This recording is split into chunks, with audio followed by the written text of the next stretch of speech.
Welcome back to the channel, guys. Today we're going to be tackling some more upgrades on this 2007 truck. I am excited as we slowly start to build this thing up. Today we're going to tackle some of the bolt-ons that a lot of you guys might do and why we came up with the selections that we did. We're going to be doing head studs, push rods, and valve springs. We will not be putting the truck all the way back together yet. We are waiting on the fuel system. We decided to stop driving it. Just that fuel system in this truck is a disaster waiting to happen. So we're going to start knocking out some of the more time intensive things and try to get it wrapped up for a very speedy back on the road scenario. Let's talk about the parts we're going to be using. So we have a set of ARP 625 custom aged 24 valve head studs. Again, I usually use ARP on everything, especially 625s, just because I don't like doing head gaskets more than once. For 1,000 horsepower, I'm sure guys have held it with 2000s or Opti Torques or IFGs. I know these work every time. Then we have our PDD 4.5K RPM springs. These are just a really nice valve spring. Have them in my tow truck. They work really good. And we're going to upgrade the retainers and locks to make these a 5K setup. Moving right along, we have our power driven diesel stage 2 24 valve 7/16 120 wall push rod. They work great. Power driven rates them for right around 1,000. I've done over 1,400 horse on these without any issues. Again, just dollar for dollar, they work good. I also like the Manton ones. The Hamilton ones work good too. I just like having all the push rods the same diameter. The only downside to the Mantons and the power drivens, because this stem is thicker, you fight a little bit harder getting them through the cowl of the firewall. In today's social media, there are so many different ways and videos showing you how to do all this stuff. I'm going to kind of give you guys a down and dirty on how I do it with a couple of little tips that I've found that work well along the way. But this is not going to be a full 40-minute, 1 hour long video installation. Just kind of going to hit the highs and lows. One of my favorite videos when I was learning how to do this a long time ago was a video posted by Greg Albarella. I'm probably saying your name wrong, my bad, Greg, but he did a very in-depth video on this. Again, we're just kind of cruising through this, showing you guys the parts you need to have in these trucks to make this kind of power and not end up on the side of the road with a blown head gasket. First things first, we're gonna go ahead and disconnect both batteries. And then I'm going to take off the valve cover and the intake horn. Something else worth noting, you guys saw this was damaged, so that made its way into the trash. And then you see how this is all sagging down. What I normally do is I will cut it from right around the coolant bottle and then cut it right over here and pull that sheet out. All it does is get nasty stuff into the valve cover. This is honestly the first time I've ever remembered to cut it before I started this job, so I'm gonna go ahead and get that removed and then continue on with the plan.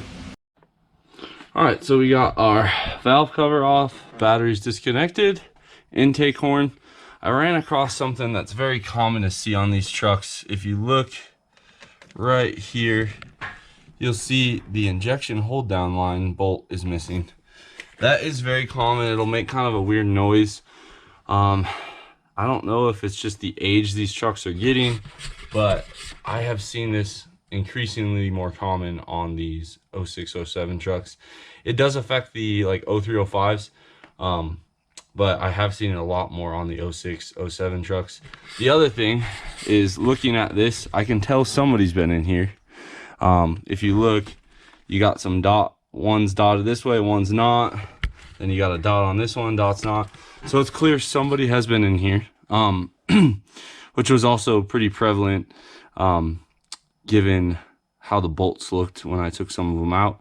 So now we're going to go ahead and get the rocker box off, and we'll start pulling the the common rail off. And as you can see, I'm going to finish cutting the rest of that. I just got it where it wouldn't fall into the valley when the oil or valve cover was off.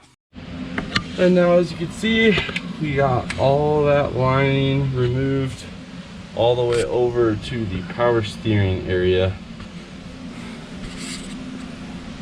All that is one big fire hazard. We have the rocker box off. We're gonna move on to the rocker arms. Those are just 10 mil. The only trick that I have for y'all is the fuel 3/8 drive instead of this wimpy guy right here. The fuel will just get them off no problem. And then I just use the valve cover as a parts tray, start at cylinder 1, work my way back to 6.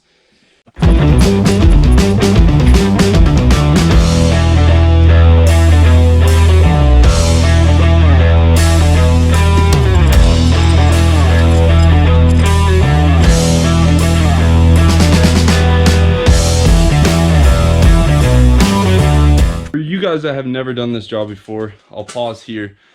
You'll fight with the push rods over cylinders 5 and 6. There's actually 2 rubber access plugs. They look like this on the underside of the cowl. Now mine only had one.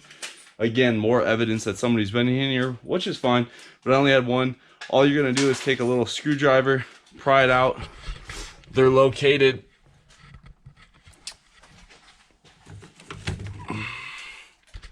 right here.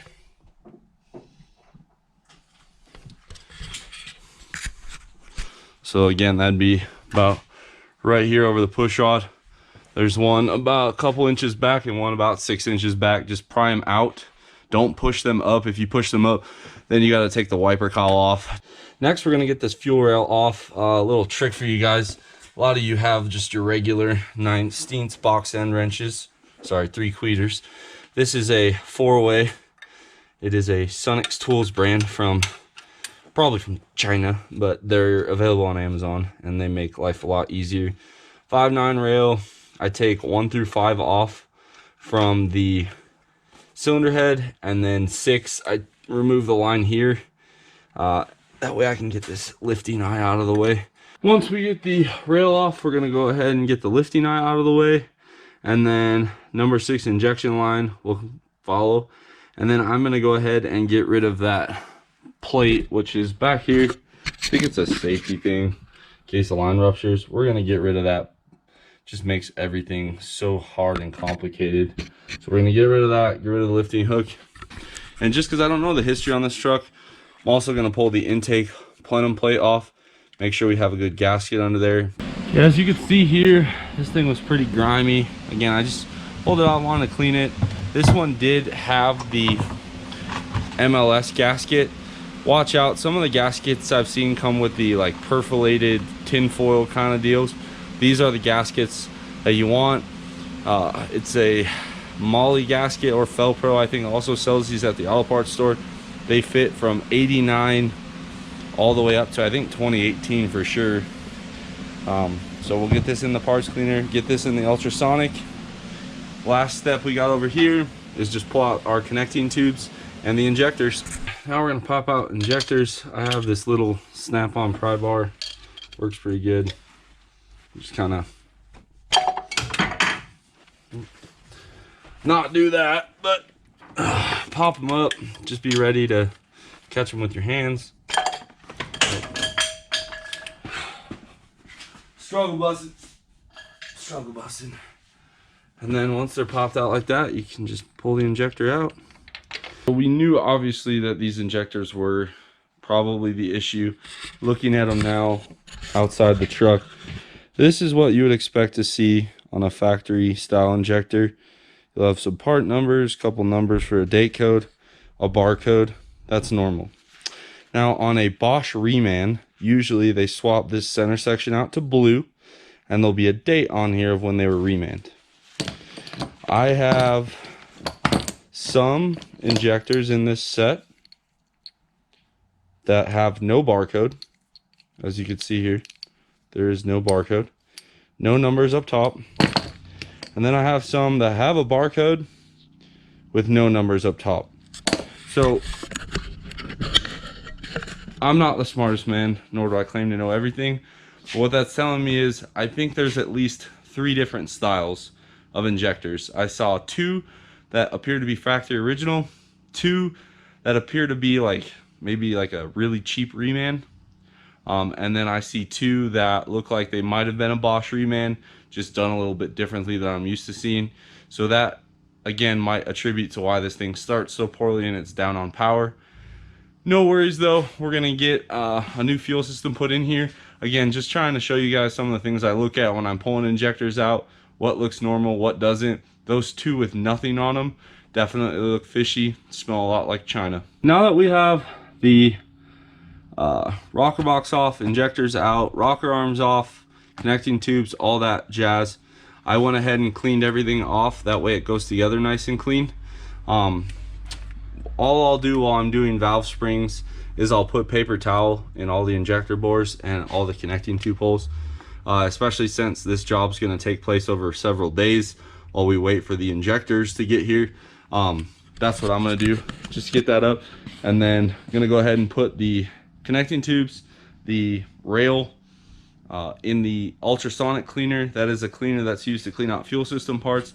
That way when we get those brand new Dynamite diesel injectors, connecting tubes at CP3, we know that the entire system is nice and clean and ready to go for them. We're tackling valve springs. Valve springs are pretty easy to do.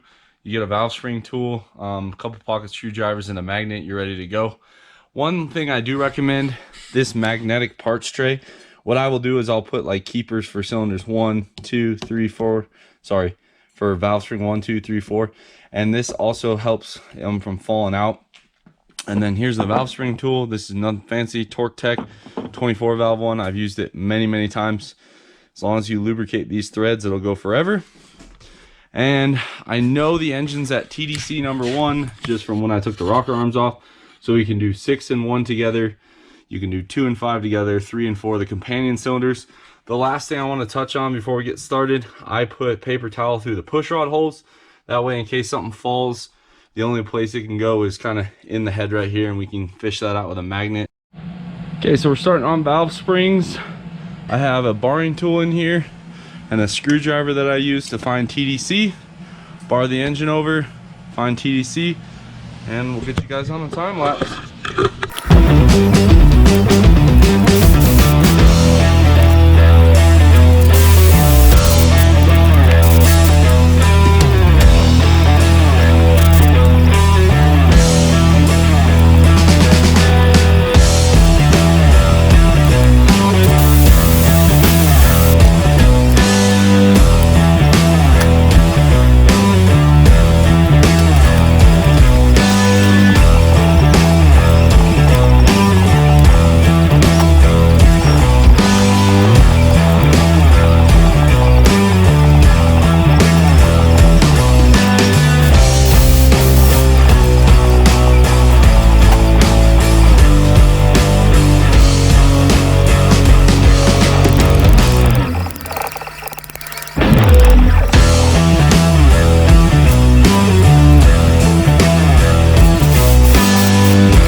We got the valve springs installed.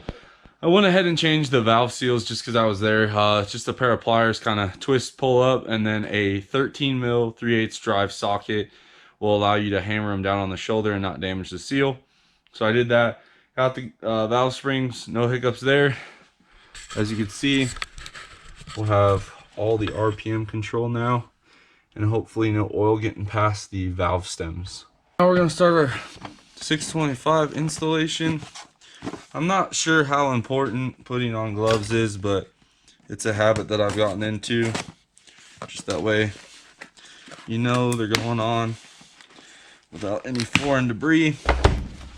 Alright. By the way, ARP must have listened to us now because they put the big back of the lube in there. But, oh well, just gonna pull all these out. Their sleeves. Now you can see here we have 20 of them, all one length, 6 of them longer. These are the ones that go on the exhaust side. All I do is I take a little bit of engine oil, kind of put it on the bottom part of the threads, kind of roll them around a little bit. Again, everybody has a different way of doing head studs. This is the way I do mine. It's yielded good results. And we went with 625s just because we didn't want to have any issues. There's a lot of other stud brands out there. I'm not here to debate which one's the best. I just know with ARPs on a 5.9 head gasket, they will get us away with quite a bit before we run into any failures. And then I'm just going to go ahead, lube up the tops of the studs. Yeah, just take a little bit on my finger and then roll it on the stud. And once you're done with the studs,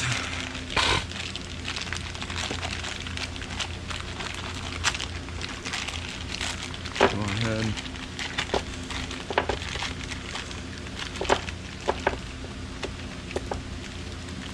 do all the washers. Now is also a good time. Make sure you actually have the full amount.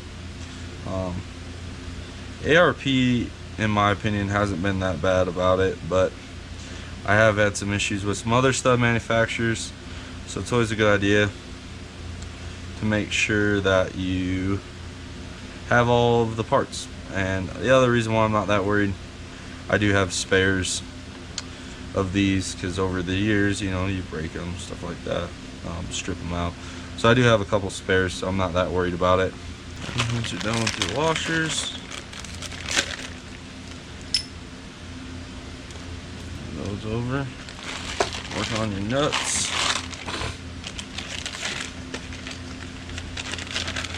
Same thing on these. All you're going to want to do is just lube the top portion of the thread, or the bottom portion of the nut. Now, I have done this many different ways.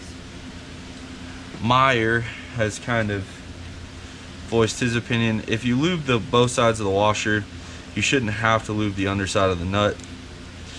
I don't think he's wrong. It's just, you have the lube, might as well use it. So I lube the underside of the nut. I believe the instructions say underside of the nut as well.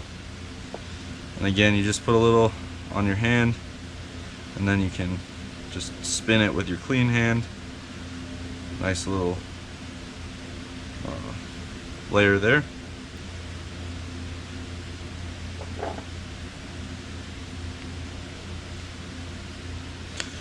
Now we got them all prepped. Let's go ahead and start getting them installed. As I said before earlier, I start in the middle, so this one or this one, and then I go in a circle pattern just like you'd install them, and then I will torque them to 100 foot-pounds.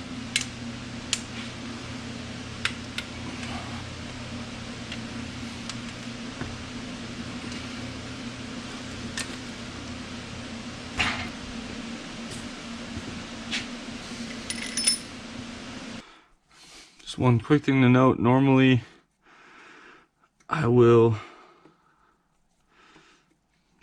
run it down my hand. It's normal for a little oil to get in there. Some guys will suck out the oil. Personally, I don't really care that much. And I just thread them in using the little small part of this 1/4-inch ratchet. And I'll go till they bottom, and then I'll back it off a 1/4. That way the stud is not preloaded on the coarse threads. Alright, so I'll use a snap-on 14 point shallow, or sorry, 12 point 14 millimeter. That way I don't have to worry about any issues. And just like I said before, I'm gonna go ahead and torque them all to 100 foot-pounds on installation, and then we will finish the torque sequence from there. Again, I'm just gonna go through them all until they're all studs, and then I will finish the torque. 125 and then 150.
So we have finished putting the head studs in one by one. They are all torqued at 100 foot-pounds.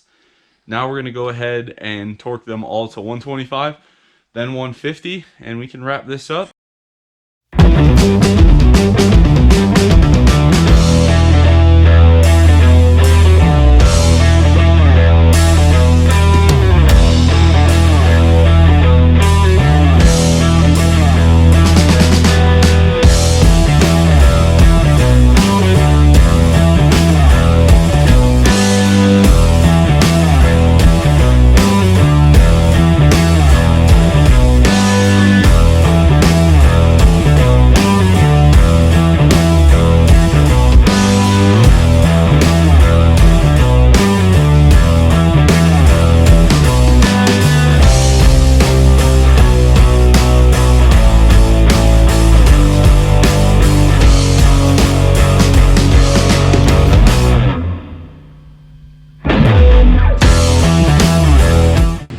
Moving on to the push rods. Again, we're using the power driven diesel stage 2s. Nothing fancy here. I'm gonna just put a little bit of engine oil on there and a little engine oil on the cup, drop them in, and we'll be ready to go.